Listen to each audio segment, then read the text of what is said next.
मैं आप लोगों को आज बॉन्ड ऑर्डर निकालने के लिए सिखाऊंगा। क्योंकि बुक्स में जो फॉर्मूला दिया हुआ था बॉन्ड ऑर्डर का निकालने के लिए, bond order is equal to half into number of the electrons in bonding molecular orbital minus number of electron in anti bonding molecular orbital. क्योंकि number of bonding molecular orbital और anti bonding molecular orbital देख करके ही बहुत से लोग को लगता है ये क्वेश्चन बहुत भारी है। तो जो बुक में दिया हुआ होता है मॉलिक्यूलर ऑर्बिटल थ्योरी के हिसाब से इसको अरेंज करने के लिए यानी इलेक्ट्रॉन को फिल करने के लिए जो ऑर्डर होता है वो इस टाइप से होता है। Sigma 1s, sigma star 1s, sigma 2s, sigma star 2s। अब बहुत से लोग यहाँ पे आके कंफ्यूज कर जाते हैं क्योंकि यहाँ पे ऑर्डर डेविएट करता है। अप टू नाइट्रोजन कुछ और होता है, आफ्टर नाइट्रोजन यहाँ से ऑर्डर चेंज करता है। क्योंकि यहाँ पे sp मिक्सिंग होता है इसके वजह से ही इस ऑर्डर में डिफरेंस आता है।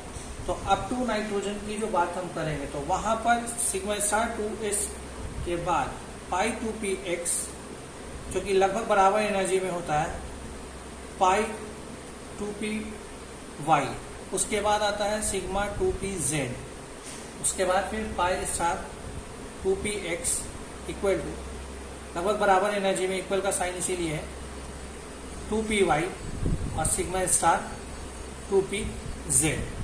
ये अप टू नाइट्रोजन तक वैलिड है। लेकिन नाइट्रोजन के बाद जो sp मिक्सिंग हो जाएगा यहाँ पर, ये वाला वैल्यू तो चेंज करेगा, ये ऑर्डर जो है वो थोड़ा सा चेंज कर जाएगा।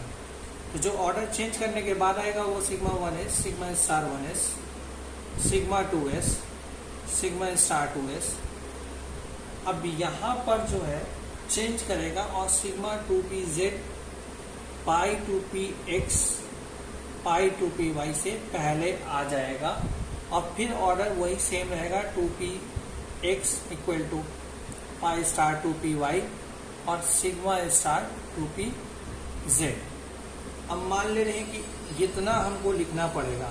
इतना लिखने के बाद उसके बाद फिर अगर हम नाइट्रोजन ही ले लेते हैं, मान लेते हैं, तो नाइट्रोजन में टोटल इलेक्ट्रॉन 14। अब 14 इलेक्ट्रॉन को इस वाले सीरीज में फिल करेंगे तो sigma 1s2, sigma star 1s2, sigma 2s2, sigma star 2s2, पाई 2px, पाई 2py। चूंकि यहाँ तक 8 इलेक्ट्रॉन्स फिल हो गया तो एक एक करके दोनों में पहले फिल करेंगे। तो हमको पता है यहाँ पे 8 हम फिल कर चुके हैं, अभी भी 6 इलेक्ट्रॉन है तो मैक्सिमम 2 जाता है तो हम यहाँ डायरेक्ट फिल कर देंगे। और उसके बाद फिर सिग्मा 2pz है, सिग्मा 2pz में यहाँ से पहले काउंट कर लेंगे, 2, 4, 6, 8, 10, 12। यहाँ पे बचा हुआ 2 इलेक्ट्रॉन को फिल कर देंगे। तो फॉर्मूले के according bond order is equal to half into bonding. Bonding उसको बोलेंगे यहाँ पर जिसमें स्टार नहीं लगा हुआ। अगर स्टार लग जाएगा तो वो एंटी बॉन्डिंग हो जाएगा। बेसिकली यहाँ स्टार और नॉन स्टार से डिफ्रेंशिएट नहीं करते हैं। यहाँ पे जो है एंटी बॉन्डिंग और बॉन्डिंग जो ओवरलैप के कारण कुछ एनर्जी लोअर, कुछ ऑर्बिटल लोअर एनर्जी में आ जाता है और उसी का फिर एंटी बॉन्डिंग हायर एनर्जी में बन जाता है। तो फॉर्मूला पे जो पुट करेंगे हाफ इंटू सारे बॉन्डिंग का इलेक्ट्रॉन का सम कर लेंगे, 2, 4, 6, 8, 10 और 12। टोटल बॉन्डिंग में 12 है। तो एंटी बॉन्डिंग में कितना होगा, सॉरी टोटल जो बॉन्डिंग में हो जाएगा 2, 4, ये वाला नहीं होगा, 6, 8,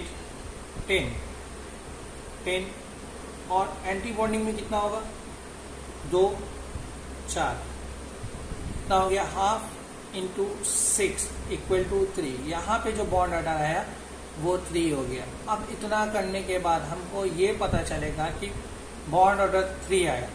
यहाँ से हम बॉन्ड ऑर्डर 3 आया, इतना लिखने के बाद हमको पता चला कि बॉन्ड ऑर्डर 3 आएगा। अब जो मैं आपको बताऊंगा बॉन्ड ऑर्डर निकालने का तरीका, उसको भी एक बार देख लीजिए, उसके बाद बताइए कि दोनों में से आसान कौन सा है। सबसे पहले 2 छोटा छोटा ट्रायंगल बनाएंगे, 2 छोटा ट्रायंगल।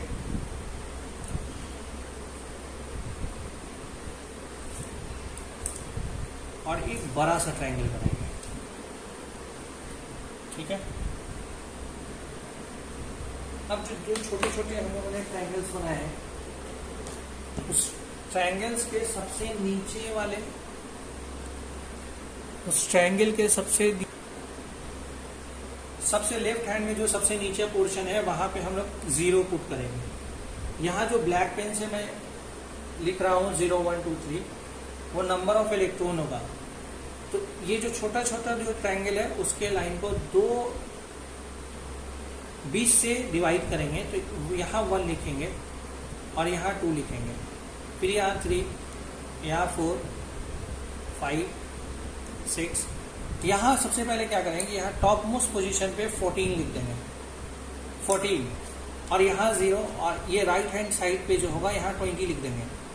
तो 6 7 8 9 10 11 12 13 और 14, सेम उसी टाइप से इधर भी डिवाइड कर देंगे 20। अब यहाँ पे 1 से लेके 20 तक लिख दिया। अब अगर एक स्टेप, यानी कि एक स्टेप का मतलब 1 से अगर हम 2 पे गए तो वैल्यू को 0.5 से इंक्रीज करेंगे, और अगर 2 से अगर 1 पे आ रहे हैं, या 3 से 4 पे, या फिर मान लें कि यहाँ पर एक स्टेप, यहाँ 0 से 1 पे गए, एक स्टेप अप गए। हम मान लेते हैं कि 2 से 3 पे आए तो एक स्टेप डाउन आना पड़ रहा है। तो यहाँ जब अप जाएंगे ना तो वैल्यू को 0.5 से इंक्रीज करेंगे, और डाउन आएंगे तो वैल्यू को 0.5 से डिक्रीज करेंगे। अप जाएंगे तो वैल्यू को 0.5 से इंक्रीज करेंगे, डाउन आएंगे तो वैल्यू को 0.5 से डिक्रीज करेंगे। तो 0 से 1 गए तो 0.5 इंक्रीज किया, तो यहाँ पे 0.5, ये जो अब जो 0.5 लिखा है ये बॉन्ड ऑर्डर का वैल्यू है। फिर 1 से 2 गए, एक स्टेप अप गए हैं तो यहाँ 1 हो गया वैल्यू, फिर एक स्टेप डाउन आया है तो यहाँ पे 0.5 हो जाएगा। और सबसे नीचे में जो बॉन्ड ऑर्डर का वैल्यू होगा, जितने भी नीचे वाले पोजीशन है वह सब में 0 का वैल्यू पुट करेंगे, 0। तो यहाँ 4 पे भी 0, यानी कि इन सभी का 0 4 8 और 20 का जो है 0 आएगा बॉन्ड ऑर्डर। उसके बाद फिर 0.5 पे, फिर 0.5 पे 0.5 हो जाएगा, 6 पे 1 हो जाएगा बॉन्ड ऑर्डर, फिर 0.5 क्योंकि डाउन आ रहे हैं, फिर एक स्टेप यहाँ पे 8 से 9 है तो 1 स्टेप बढ़े तो 0.5, फिर यहाँ 1, यहाँ 1.5, फिर यहाँ 2, यहाँ पे 2.5, और सबसे एक्सट्रीम पे 3 बॉन्ड ऑर्डर। फिर नीचे आए तो एक स्टेप घटे, 2.5 2 1.5 1.5, और फिर यहाँ पे 0, चूंकि यहाँ पे पहले से लिखा हो। अब ये जो बॉन्ड ऑर्डर निकालने का जो तरीका है, ये वैलिड किसमें, ये सिर्फ और सिर्फ वैलिड है डाई एटॉमिक मॉलिक्यूल में। Diatomic molecule valid in diatomic molecule up to 20 electrons.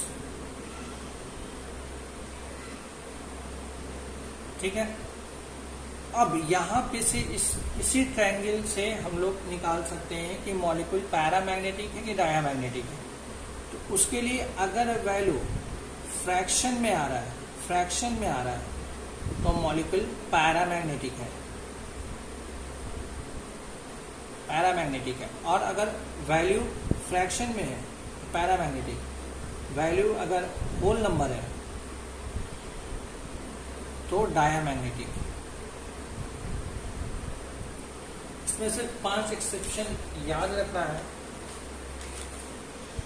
इसमें से 5 एक्सेप्शन हैं। इसमें सबसे पहला एक्सेप्शन है B2 O2 N2 minus NO minus और H2। ये जो है ये आपको लग रहा होगा कि ये डायटॉमिक है, क्योंकि यहाँ पे नाइट्रोजन में 14 और 2 इलेक्ट्रॉन और 16, तो 16 पे तो वैल्यू होल नंबर आ गया, लेकिन ऐसा नहीं है। यहाँ पे इतना नंबर ऑफ इलेक्ट्रॉन जिसमें प्रेजेंट होगा वो पैरामैग्नेटिक होगा, पैरामैग्नेटिक। ये आपके एग्जाम में आ सकते हैं। उसके बाद इस डायग्राम से हम लोग को क्या क्या चीज़ खोज पता कर सकते हैं। अब जहाँ जहाँ बॉन्ड ऑर्डर का वैल्यू 0 है तो वो मॉलिक्यूल एग्जिस्ट नहीं करता है, एग्जिस्ट नहीं करेगा, एग्जिस्ट नहीं करेगा। चूंकि हम लोग बॉन्ड ऑर्डर वैल्यू को हम लोग पता कर चुके हैं, तो बॉन्ड ऑर्डर जो होगा वो डायरेक्टली प्रोपोर्शनल होता है बॉन्ड एंगल के। बॉन्ड ऑर्डर जो होगा वो डायरेक्टली प्रोपोर्शनल होगा बॉन्ड एंगल के। उसके बाद इनवर्सली प्रोपोर्शनल होगा बॉन्ड लेंथ के। फिर बॉन्ड ऑर्डर डायरेक्टली प्रोपोर्शनल होगा बॉन्ड स्ट्रेंथ के, डायरेक्टली प्रोपोर्शनल होगा बॉन्ड डिसोसिएशन एनर्जी के।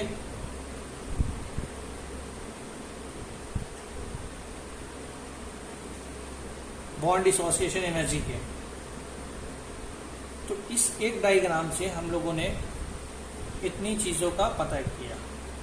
अब इसका हम लोग एप्लीकेशन देखेंगे। ये वाला क्वेश्चन नीट 2017 में आया है, पूछ रहा है कि विच ऑफ फॉलोइंग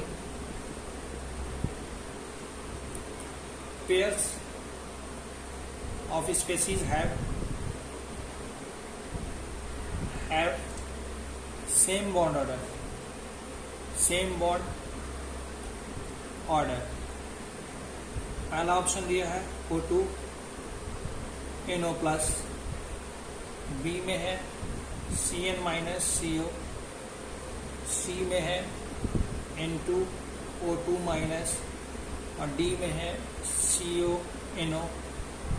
ठीक है, तो आप अगर उस वाले फॉर्मूला से जाएंगे तो आपको टोटल लिख करके बनाना होगा। अगर ये वाला ट्रायंगल आपके दिमाग में रहेगा तो इससे तुरंत में हम लोग आंसर निकाल सकते हैं। ऑक्सीजन में टोटल इलेक्ट्रॉन कितना 16, NO में नाइट्रोजन में कितना 7, ऑक्सीजन में कितना नाइट्रोजन में 7, ऑक्सीजन में 8 माइनस 1 क्योंकि एक पॉजिटिव है यहाँ पे, तो इसमें कितना टोटल 14। यहाँ 16 है, यहाँ 14 है, तो 16 पे बॉन्ड ऑर्डर क्रॉसपॉन्ड कर गया है 2 और 14 पे बॉन्ड ऑर्डर क्रॉसपॉन्ड कर रहा है 3। तो ये वाला तो ऑप्शन नहीं होगा। दूसरे ऑप्शन में चलेंगे, कार्बन में 6, नाइट्रोजन में 7 और प्लस 1 इस नेगेटिव चार्ज का, तो यहाँ कितना हो गया 7, 1 8 और 6 14, तो 14 पे बॉन्ड ऑर्डर 3 हो गया। अब CO में लेंगे, कार्बन में 6, ऑक्सीजन में 8, इसमें कितना हो गया 14, तो दोनों का वैल्यू 14 इलेक्ट्रॉन के लिए, तो 14 इलेक्ट्रॉन के लिए दोनों का सेम है, दोनों में 3 है बॉन्ड ऑर्डर, आंसर है होगा। आगे हम लोग चेक कर लेते हैं N2 में फिर एक नाइट्रोजन में 7 इलेक्ट्रॉन, 2 नाइट्रोजन में 14 इलेक्ट्रॉन, एक ऑक्सीजन में 8 इलेक्ट्रॉन, 2 ऑक्सीजन में 16 और एक नेगेटिव के लिए 17, तो 16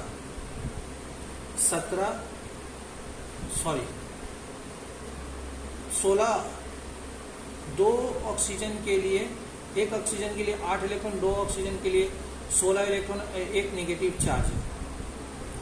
ठीक है, तो यहाँ पे कितना हो जाएगा 17, इसका कितना है 14, तो नाइट्रोजन में 14, तो इसका बॉन्ड ऑर्डर हो जाएगा 3, इसका कितना हो जाएगा 17 पे कितना है 1.5, तो ये भी नहीं होगा आंसर।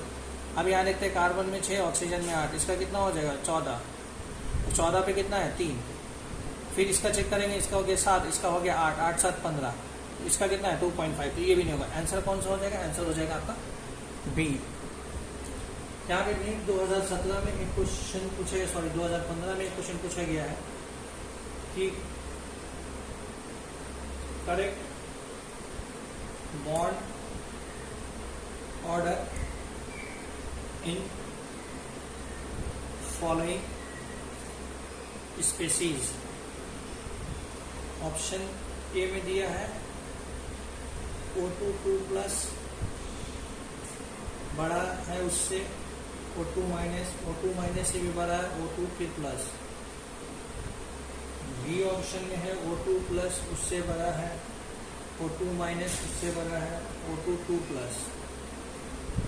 सी ऑप्शन है, सी ऑप्शन में दिया O2 माइनस उससे बड़ा है, O2 प्लस उससे बड़ा है, O2 2 प्लस।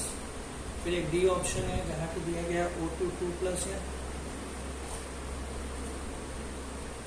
उससे बड़ा है O2 प्लस और उससे भी बड़ा है O2 माइनस।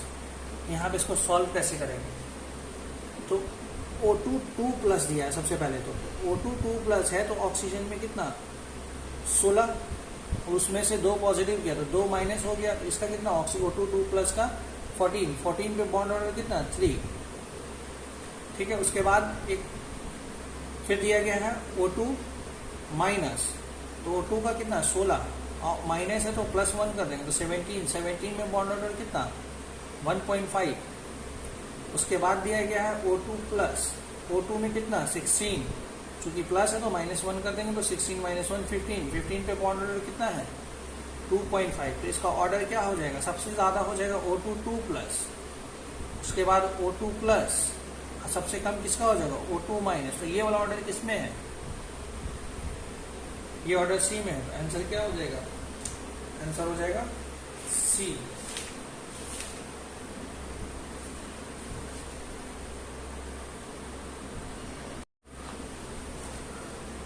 आप लोग इस डायग्राम को नोट कर ले, मैं इस डायग्राम को मिटाऊंगा ताकि ज़्यादा क्वेश्चन एक बार में 2-3 क्वेश्चन करवा सकूँ इस बोर्ड पे, तो आप लोग इसको नोट कर ले।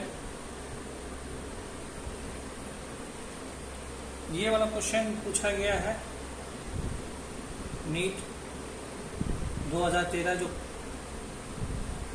कर्नाटका वाले में पूछा गया कि which of the following ionization process, which of following ionization processes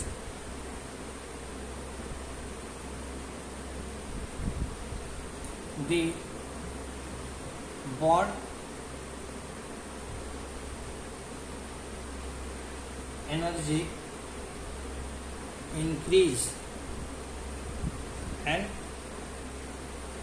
the magnetic behavior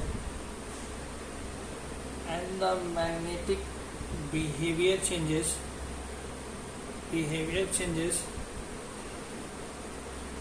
from para to dia, यानी कि पैरामैग्नेटिक से डायामैग्नेटिक में चेंज कर गया है। ऑप्शन दिया है N2 से N2 प्लस, बी में दिया है O2 से O2 प्लस, सी में है C2 से C2 प्लस, और डी में दिया गया है NO से NO पॉजिटिव। इस क्वेश्चन में पूछा गया है कि कौन से प्रोसेस में, सिंपल क्वेश्चन है ये कि कौन से प्रोसेस में बॉन्ड ऑर्डर बढ़ जाए और मैग्नेटिक बिहेवियर पैरा से डाया में चेंज कर गया हो।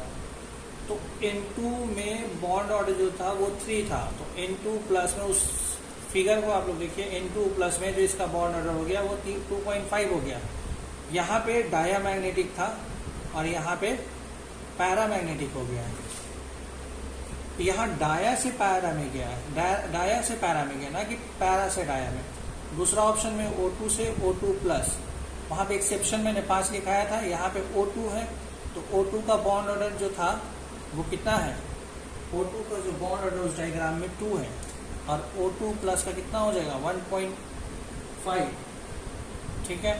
तो यहाँ पे ये पैरामैग्नेटिक था और ये भी पैरामैग्नेटिक, ये एक्सेप्शन था, यहाँ भी पैरामैग्नेटिक है, यहाँ पे चेंज नहीं किया, इसलिए ऑप्शन ए भी नहीं होगा, ऑप्शन बी भी नहीं होगा। अब ऑप्शन सी चेक करेंगे, सी में C2 में टोटल इलेक्ट्रॉन 12, तो इसके कोरस्पॉन्डिंग जो बॉन्ड ऑर्डर था वो हो जाएगा आपको 2, और फिर C2 में इसको जो C2 प्लस में, तो यहाँ पे एक इलेक्ट्रॉन 12 था, तो एक कम हो गया तो 11 हो गया, 11 में कितना हो जाएगा 1.5, क्योंकि यहाँ डाया से पैरा में मॉलिक्यूल गया। अब वहाँ पूछा गया है पैरा से बॉन्ड ऑर्डर तो चेंज कर गया, बॉन्ड ऑर्डर लेकिन घट गया है, ये मॉलिक्यूल डाया से पैरा में जाता, ऑप्शन ये भी नहीं होगा। अब ऑप्शन डी को हम देखेंगे तो NO से NO प्लस, तो NO में क्या है, NO में 7 8 कितना हो गया 15, 15 में 2.5, और NO पॉजिटिव में कितना हो जाएगा 14, 14 में कितना 3। तो यहाँ पे क्या था, ये पैरा है ये डाया है, तो ये तो बॉन्ड ऑर्डर इंक्रीज भी किया है, पैरा से डाया में कन्वर्ट भी किया, तो करेक्ट ऑप्शन क्या होगा, option D.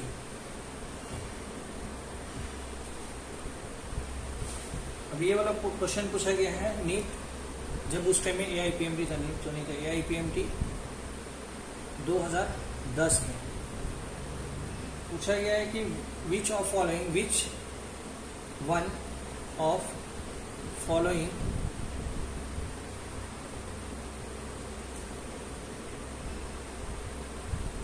species do not exist under normal condition।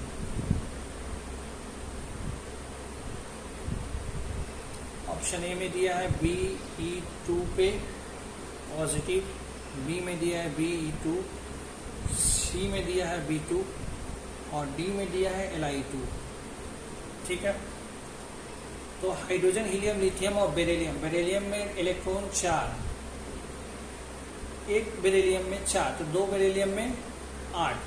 8 में से 1 माइनस करेंगे तो कितना बचेगा? 7।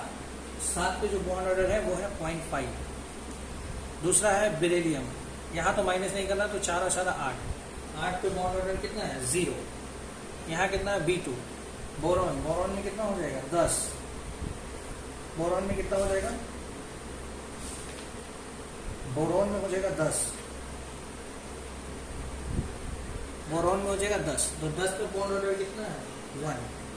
और हाइड्रोजन, हीलियम, लिथियम। लिथियम 3 और 3 6, 6, तो 6 पे बॉन्ड ऑर्डर कितना है? 1। तो उस डायग्राम में मैंने लिखाया था कि जिसका बॉन्ड ऑर्डर 0 है वो मॉलिक्यूल एग्जिस्ट नहीं करेगा अंडर नॉर्मल कंडीशन। तो यहाँ पे किसका है? 0 बेरिलियम का है, बेरिलियम का 0 हो गया, तो आंसर, सही आंसर वही होगा। उसके बाद एक और क्वेश्चन पूछा गया है यहाँ पर, नीट 2 के 11 में, कि pairs of species of oxygen and their magnetic behavior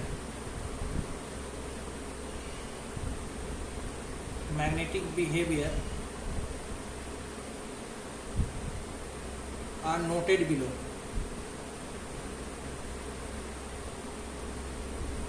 Which of following presents the correct descriptions?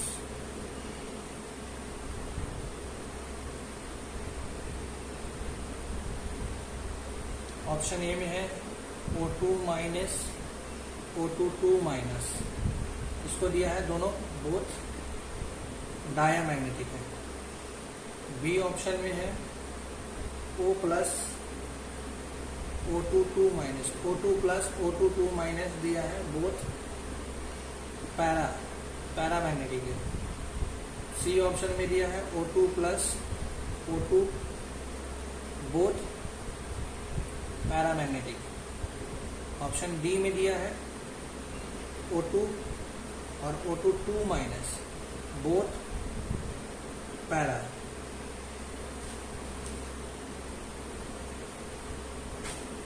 तो मैंने वहां पे लिखाया था कि 5 एक्सेप्शन है। 5 एक्सेप्शन में O2 भी था, जो कि O2 जो है पैरामैग्नेटिक है। हम सबसे पहले ऑप्शन में खोजेंगे O2 कहाँ कहाँ है। एक ऑप्शन में तो यहाँ दिया हुआ, यहाँ में दिया है, इस ऑप्शन में नहीं है O2, यहाँ में नहीं। तो चारों ऑप्शन हमको चेक करना पड़ेगा। तो चारों ऑप्शन चेक करना पड़ेगा, तो O2 माइनस में टोटल इलेक्ट्रॉन कितना? 17। तो 17 का कितना हो जाएगा? 17 में हो जाएगा आपका बॉन्ड ऑर्डर 1.5। तो ये तो पैरामैग्नेटिक है। और O2 माइनस जो होगा वो हो गया 18। 18 में कितना हो जाएगा? 1 जो होगा वो डायामैग्नेटिक है, क्योंकि ये होल नंबर है। ठीक, उस डायग्राम के हिसाब से ये होल नंबर है, वहां पे लिखाया गया है, तो डायामैग्नेटिक हो जाएगा। तो ऑप्शन ए तो नहीं होगा। अब ऑप्शन बी में देखेंगे। ऑप्शन बी में है O2 प्लस। O2 प्लस का तो 15 हो गया, 15 पे बॉन्ड ऑर्डर हो गया 1.5। और फिर O2 माइनस, तो O2 माइनस को तो निकाल चुके हैं हम लोग। 1 तो डायामैग्नेटिक है, 1.5 पे पैरामैग्नेटिक है। तो ये वाला, इसमें एक पैरामैग्नेटिक एक डायामैग्नेटिक, तो ये भी नहीं होगा। अब हम लोग चेक करेंगे O2 प्लस और O2 में। तो O2 में तो एक्सेप्शन के तौर पे मैंने पैरामैग्नेटिक लिखाया हुआ है, और O2 प्लस 16 में से एक जगह 15, तो इसका 2.5। मैक्सिमम आंसर होने का चांस सी है, लेकिन फिर भी हम ऑप्शन नंबर डी को भी चेक कर लेंगे एक बार। तो ऑप्शन नंबर डी में क्या है? O2 तो हम जान लें कि पैरामैग्नेटिक है। ऑप्शन नंबर डी को जब चेक करेंगे तो O2 हम जान लें कि पैरामैग्नेटिक है, लेकिन O2 2 माइनस है, O2 पे 2 माइनस है। तो O2 पे 2 माइनस है, तो O2 में 16 और 2 18, 18 का कितना हो जाएगा? बॉन्ड ऑर्डर 1 हो गया, तो ये क्या हो गया? डायामैग्नेटिक। तो ये भी नहीं होगा, क्योंकि इसमें एक पैरा एक डाया है। तो ऑप्शन क्या होगा? सी।